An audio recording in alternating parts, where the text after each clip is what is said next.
شهر الطاعة والإيمان شهر الرحمة والغفران شهر الطاعة والإيمان شهر الرحمة والغفران أيامك خير الأيام يا رمضان يا شهر صيام وقيام يا رمضان أيامك خير الأيام يا رمضان يا شهر صيام وقيام يا رمضان.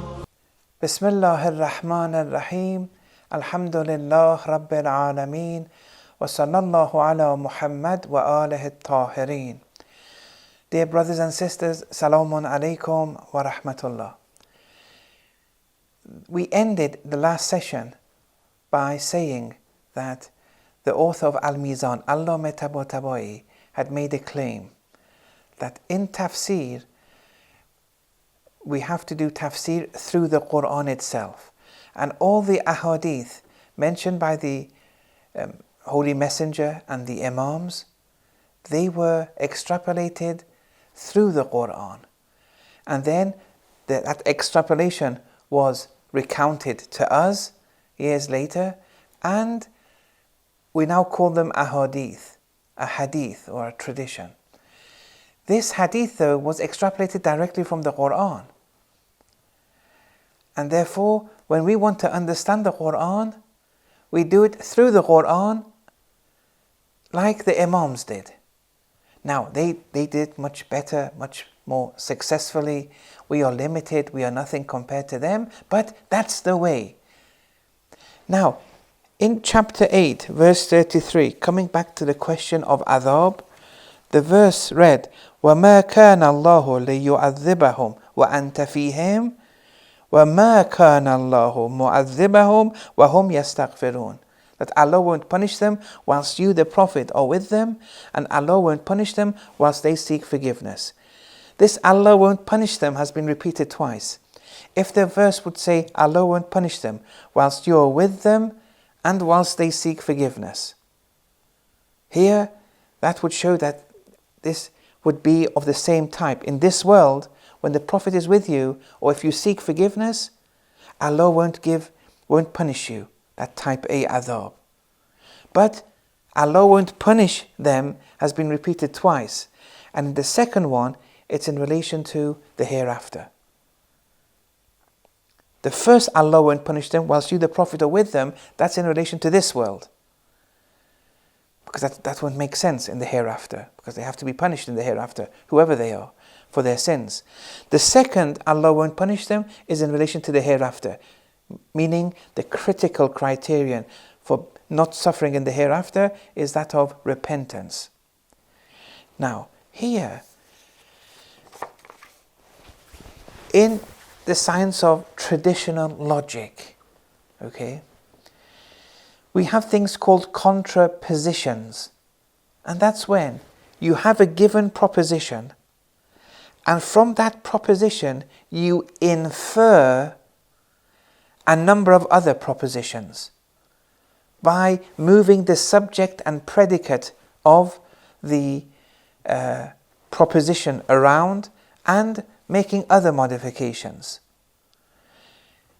Here, if the original proposition is correct, the contrapositional new propositions will also by default be correct. One of these contrapositions, sorry for the jargon, but they are contrapositions in obversion, as they say in the terminology of mantiq in Arabic, aksun naqid.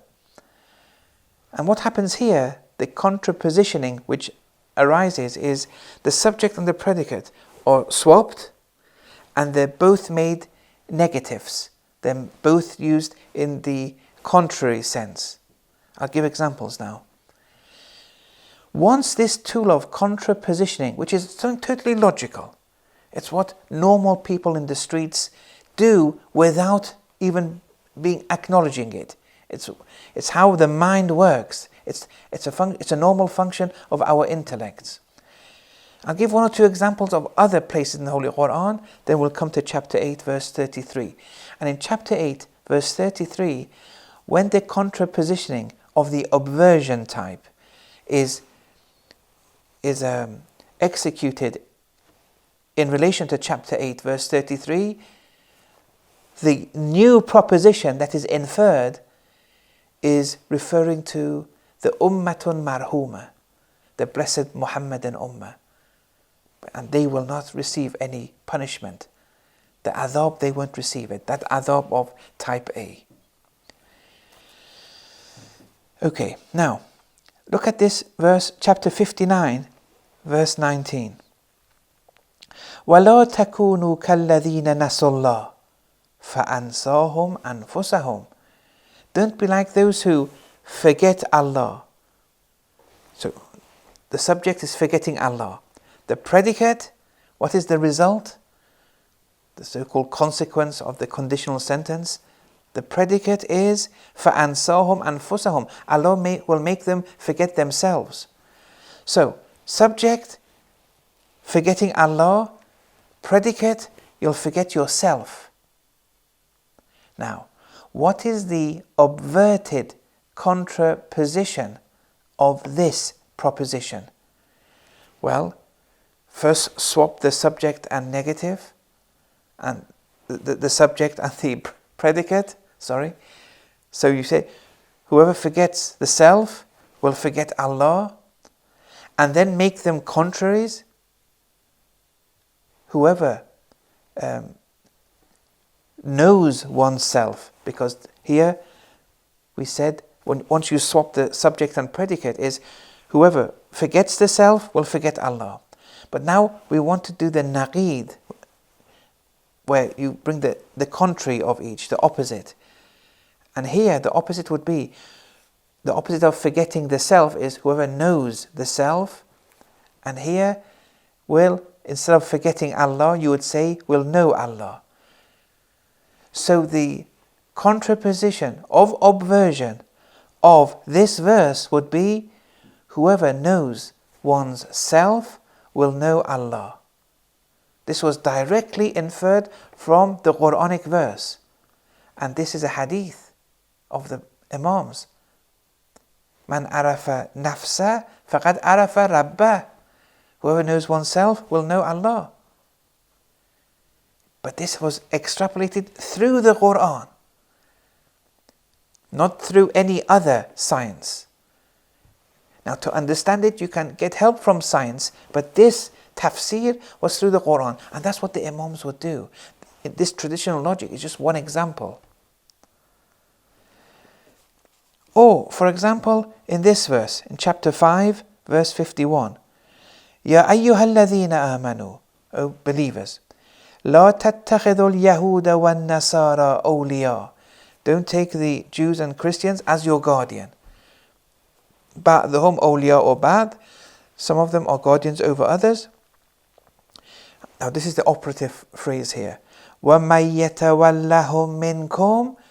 Those who do submit to such people, to non-Islamic guardians, فَإِنَّهُ مِنْهُمْ. They will be one of them. They will be a Jew. They will be a Christian. So here, the proposition of this verse is this.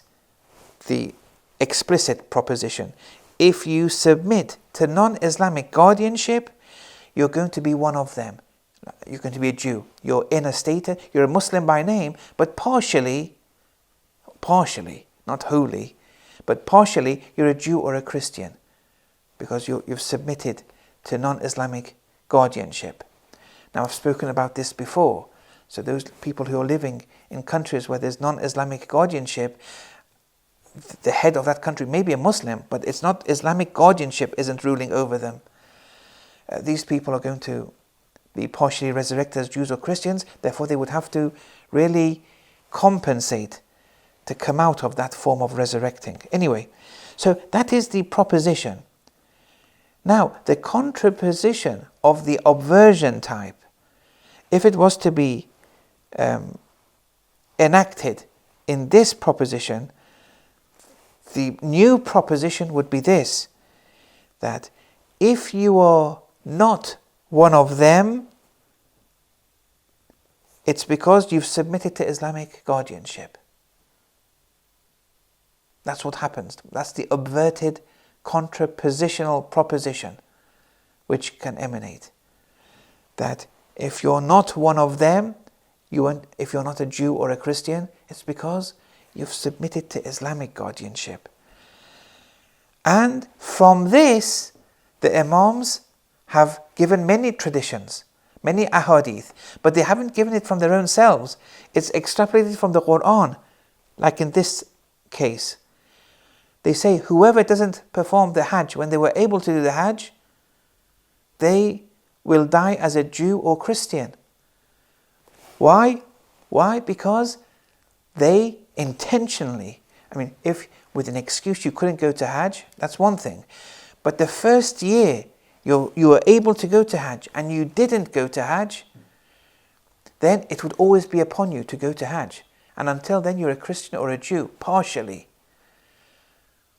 Although one or two of the Maraji say, if you have yaqeen that you will be able to go the succeeding years, if you had yaqeen, but the same Maraji say that is very difficult to ascertain, and usually you can't ascertain it. But assuming you did, that you would, with yaqeen you would go, then if you were to postpone it, you won't be resurrected as a Jew or Christian.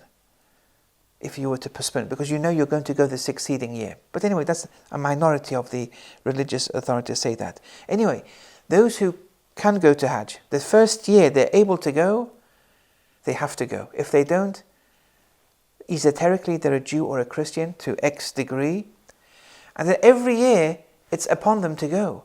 Even if they don't have any money to go, it's still incumbent upon them to go. They can go and get loans or do anything, and it may cause a lot of suffering for them, but it's upon them to go. Otherwise, that inner status of a non-Muslim will remain with them, and they will die as a Christian or a Jew. And this application, this hadith, and a hadith like this, has been extrapolated by verses such as that in chapter 5, verse number 51. Look how delicate things can become. Now, sorry for the long preface, but all this was to understand chapter 8, verse 33, and how the hadith on the Ummatun Marhuma, the blessed Muhammadan Ummah, has been extrapolated from this verse of the Holy Quran. Let's look at the contrapositioning of the obversion type, where the subject and predicate are first swapped around, and then the contraries, the opposites of each are assigned. So, here, the verse, the subject of the verse in the Quran, the proposition is this: there's no adhab for them. Why? Because the Prophet is with you. The predicate being because the Prophet is with you.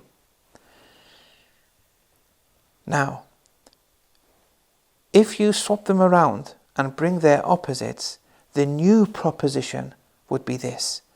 And since the original proposition is the Quran, is a truth, the contraposition of the obversion type is by default true also.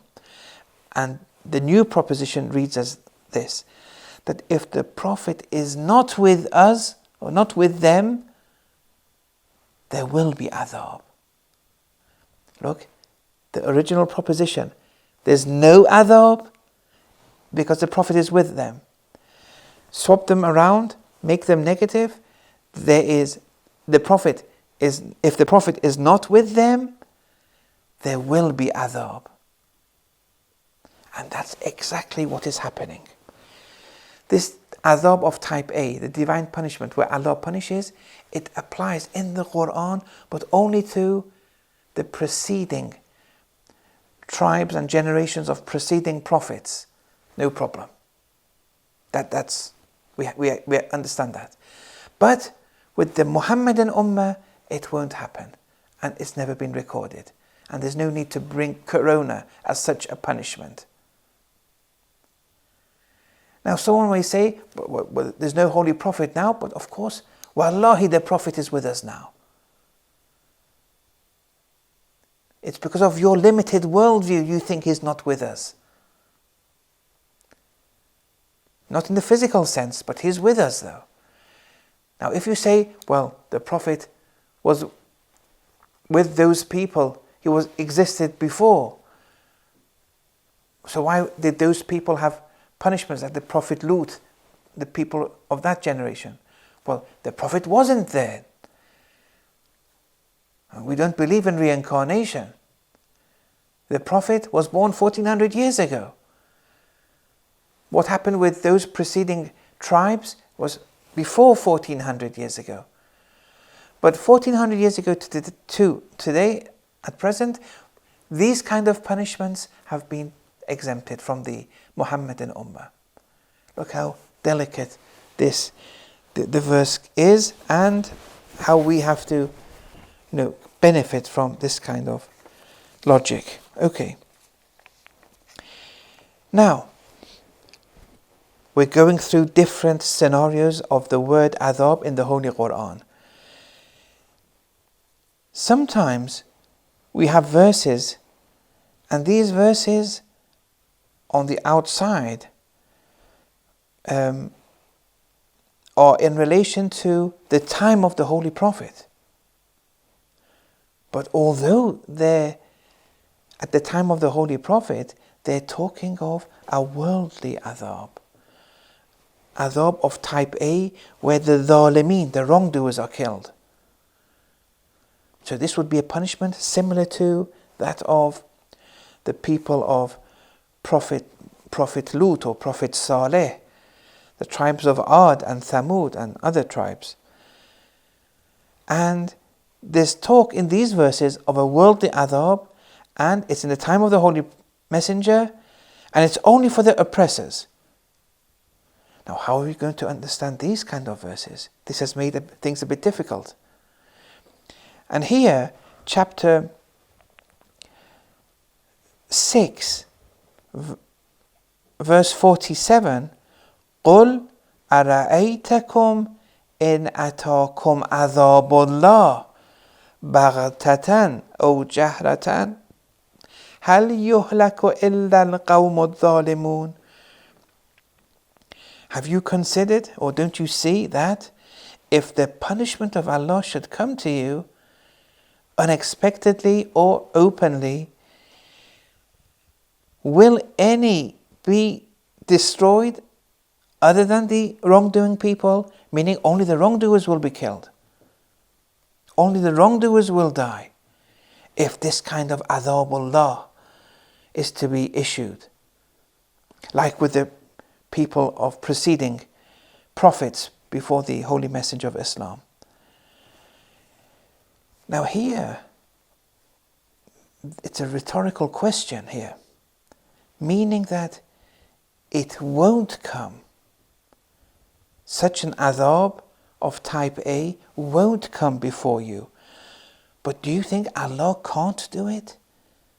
If Allah wanted to, He can send that divine punishment which kills or gets rid of only the wrongdoers. You see? Allah can do it. Do you think He can't? Not that here there's reference that He does it.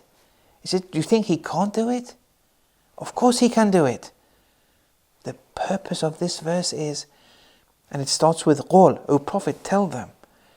It's saying that, look, O Prophet, remind them that they have to appreciate who you are, you, the Messenger of Islam. They have to be on your side. If it wasn't for you, O Prophet, these punishments would have come. They still can come, but I won't do it, Allah says. What I say is implied that here with this rhetorical question, Allah says that, but I won't do it, because you're with them. But you think I can't do it? And if I was to do it, I would get rid of all the wrongdoing people. This verse is to show me and you that make the most out of the Holy Prophet. The Holy Prophet is one of Allah's favors upon us. Don't waste it. show your gratitude towards the Holy Messenger. Because if it wasn't for the Holy Messenger, these kind of adhab would have continued happening, as chapter 8 verse 33 was highlighting. So make the most out of the Holy Messenger. So here, theoretically, the adhab in chapter 6 verse 47, theoretically it's of the type A type. But Allah is saying, it's a rhetorical question, do you think Allah can't do it? Of course He can. And if He does it, all the wrongdoing people will die. But He doesn't do it. Why doesn't He do it? Ask yourself. Because of the Prophet. So make the most, show your gratitude to the Prophet. Follow him in word, in action, in ethics, in states, and so on and so forth. Now, this particular verse, chapter 6, verse 47, has an esoteric tafsir also. Because the verse of the Quran, they have a zahir and the batin. The batin is in relation to the soul's proximity to Allah, the soul's journeying to Allah. Here, the tafsir, the irfani, batini, esoteric tafsir of this verse is something on these lines. That don't you see that if a punishment of Allah was to come to you, now this punishment is of the type of punishment which is an affliction, like a shortage of food, a shortage of crops, a shortage of where one's life is threatened, an affliction where there's suffering. Okay? Don't you see that if an affliction from Allah was to come, this is the batini meaning. Here, only those who, now, the Zahiri translation was, only the wrongdoers will die. But in the batini sense, this dying and becoming halik is, in the irfani sense, being annihilated in Allah. When a shortage of food or any form of suffering comes, only the zalimun will become annihilated in Allah. Zalimun in the Zahiri sense are those who commit wrongdoing. But in the Batini sense, it's those who suppress themselves. They suppress their animal dimension. They suppress their egos. When there's a shortage of food or other types of suffering and affliction, those who become annihilated in Allah are those who successfully suppress their ego, suppress their animal. They suppress themselves. They succeed. A very important protocol here. Okay, then we come to other types of verses where Allah uses the term of punishing, attributing it to Himself, and it's during the time of the Prophet. It's during the wars, for example, the Hunayn battle, or maybe other wars too. In chapter 9, verse 26, وَأَنزَلَ جُنُودًا لَمْ تَرَوْهَا وَأَذَّبَ الَّذِينَ كَفَرُوا وَذَلِكَ جَزَاءُ الْكَافِرِينَ. That Allah sends down armies that they don't see. These are semi-immaterial angels were sent, but they couldn't see it. And or maybe other types of armies, but they weren't able to see those armies. And Allah punishes those who disbelieve, and this is a recompensation for those who disbelieve. But then the next verse says, ثُمَّ يَتُوبُ اللَّهُ مِنْ بَعْدِ ذَلِكَ عَلَى مَنْ يَشَاءُ. Some of these disbelievers may return from their ways, and Allah will forgive them, will return to them and forgive them. Now here, it's a battle and the enemy were defeated. Not necessarily they got what they got with that which was purely in accordance with their inner status.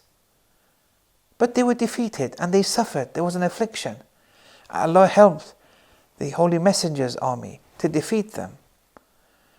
And what they got was a defeat, was an affliction from Allah. This is the type A, this may be the type B type of adhab, where it's a form of affliction, but not necessarily that which is in accordance with their inner status.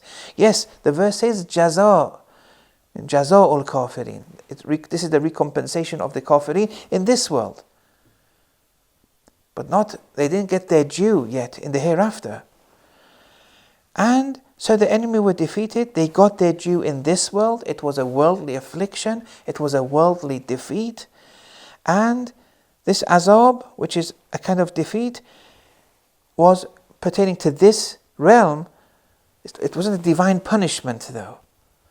And it can be seen as a blessing in the sense that the way to return from one's vicious ways and to return to the ways of rectitude is open before one.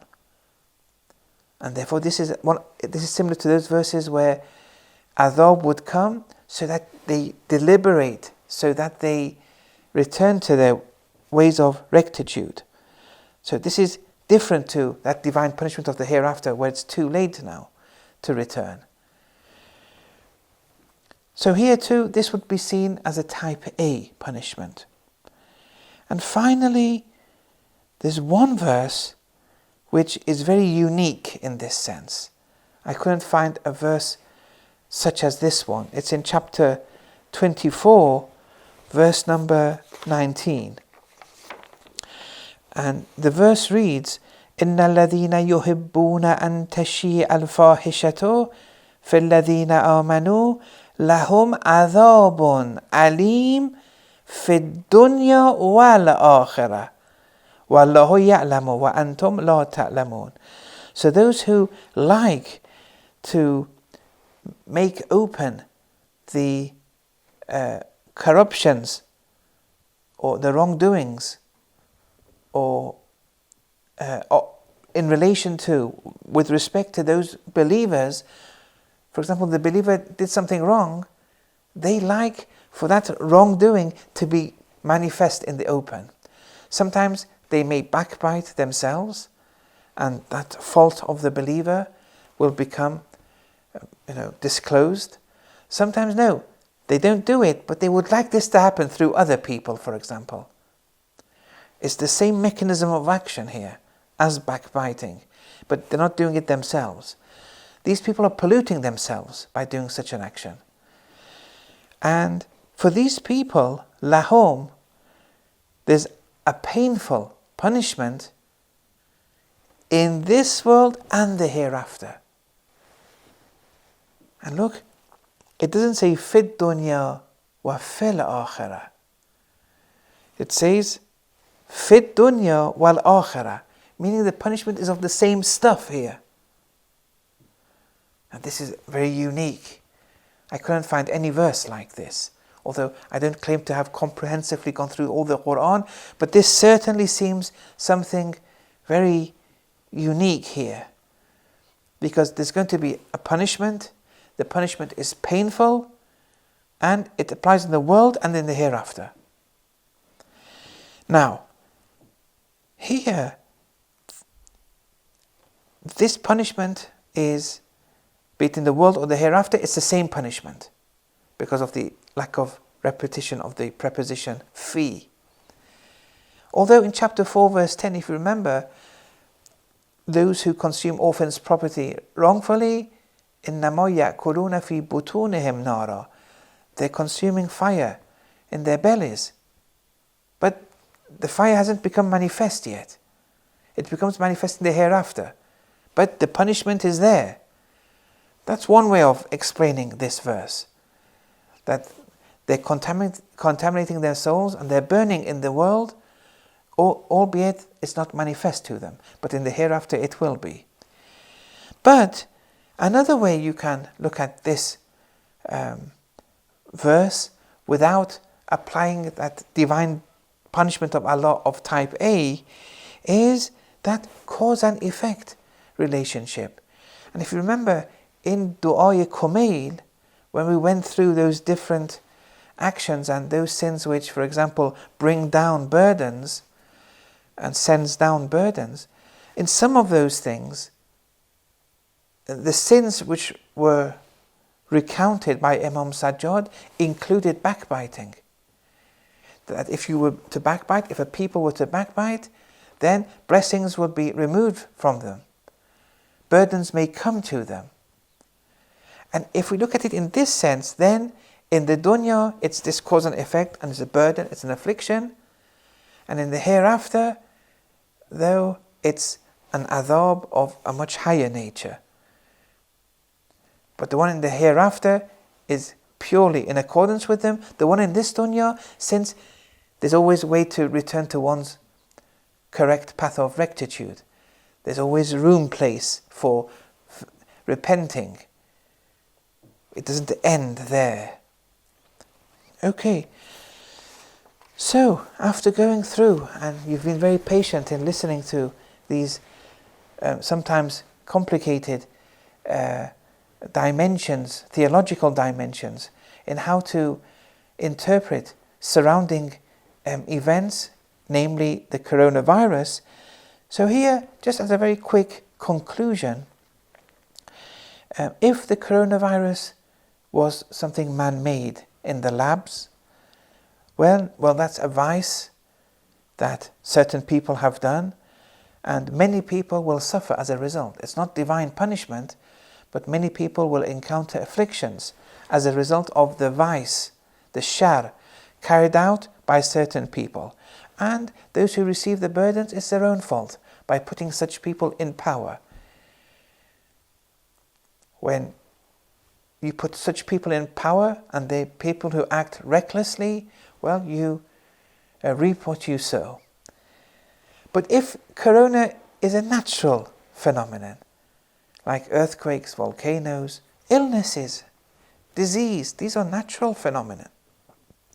You can't escape from diseases. It's something intrinsic to the overall well-being of the creative order of the cosmos. So here you take lesson from it. You can benefit from it, especially with your Tawheedi worldview. You'll see it as a blessing. You won't see it as a punishment. It's not a divine punishment. It's part of nature. Yes, the cause and effect aspect. People may have sinned, and nature may reply in accordance with their sin. That's different to divine punishment, where Allah punishes the wrongdoers. And in and of itself, if you look at it in and of itself, it's good. It's all good. And with that Tawheedi worldview, it can give you relief. You won't grieve over anything. You won't fear anything. And if your ajal had been attained to, you're going to pass away. That's only natural. And if not, there are wisdoms behind it.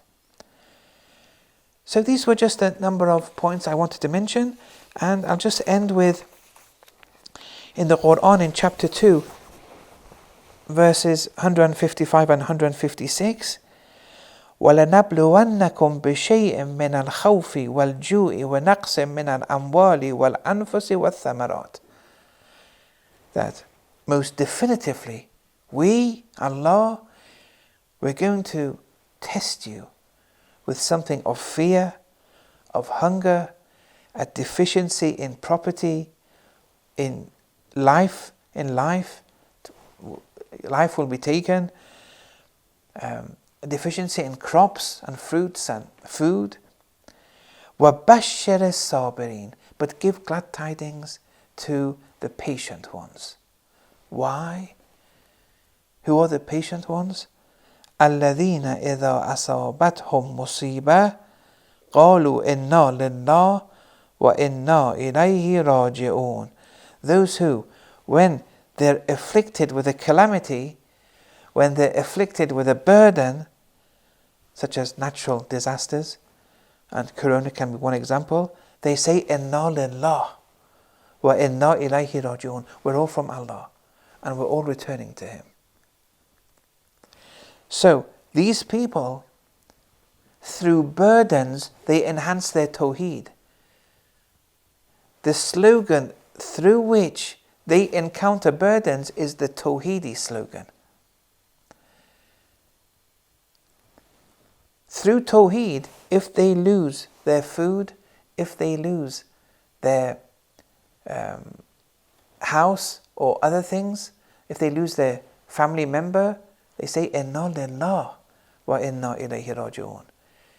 It wasn't my house, my family member. It wasn't my food. It wasn't my knowledge. It wasn't my X, my Y, and so on and so forth. It was Allah's. And to the degree that Tawheed is incorporated into one's heart, when the burden comes, these people won't grieve, won't fear. Why should they?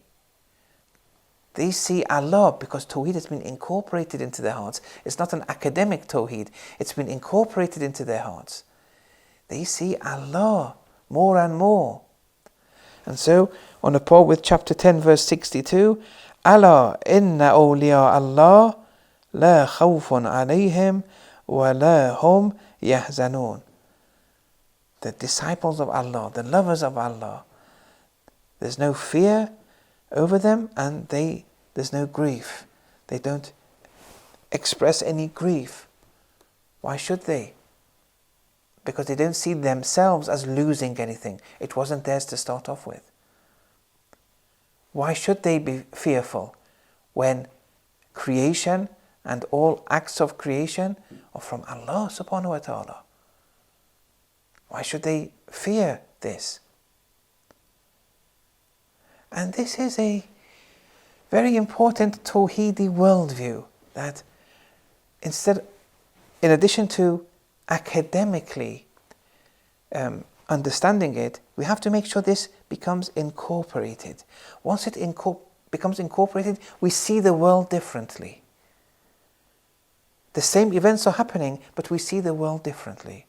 Like Lady Zainab alayha salam's very key statement of, in the Battle of Karbala, it was all murder, all massacre.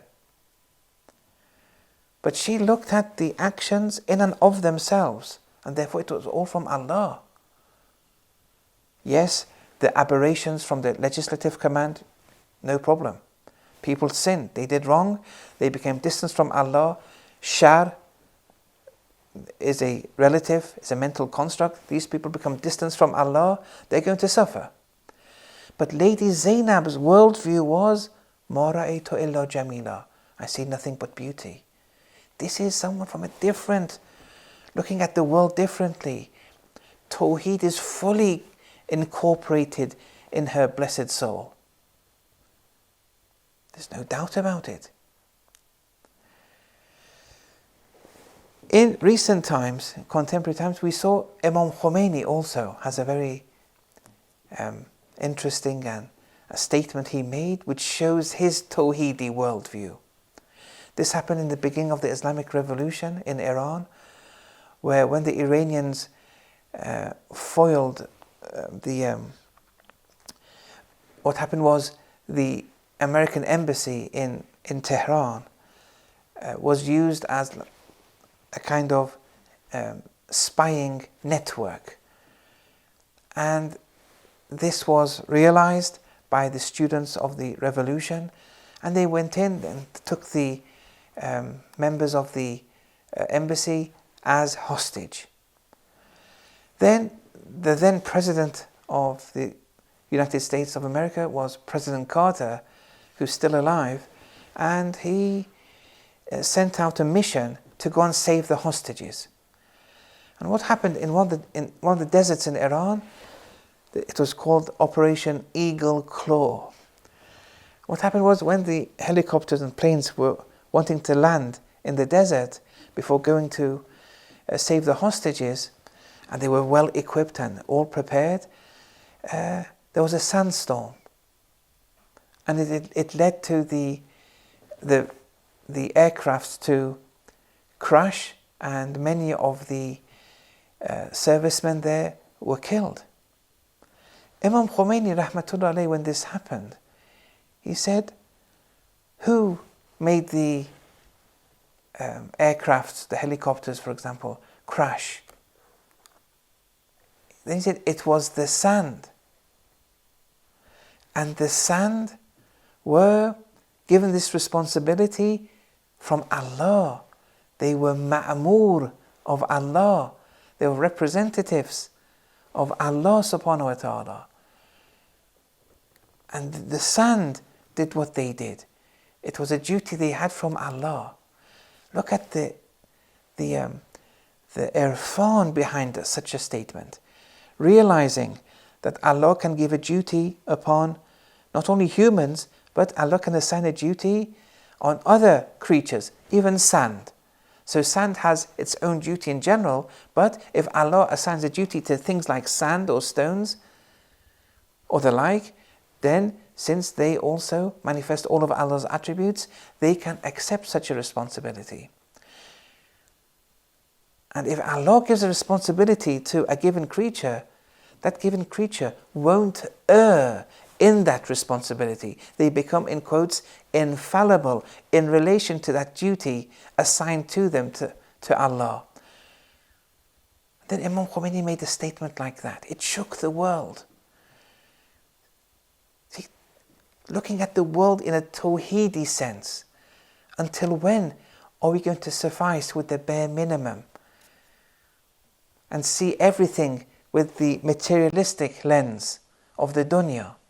We have to try and grow, inshallah. Inshallah, we'll start a new theme in our next session, inshallah.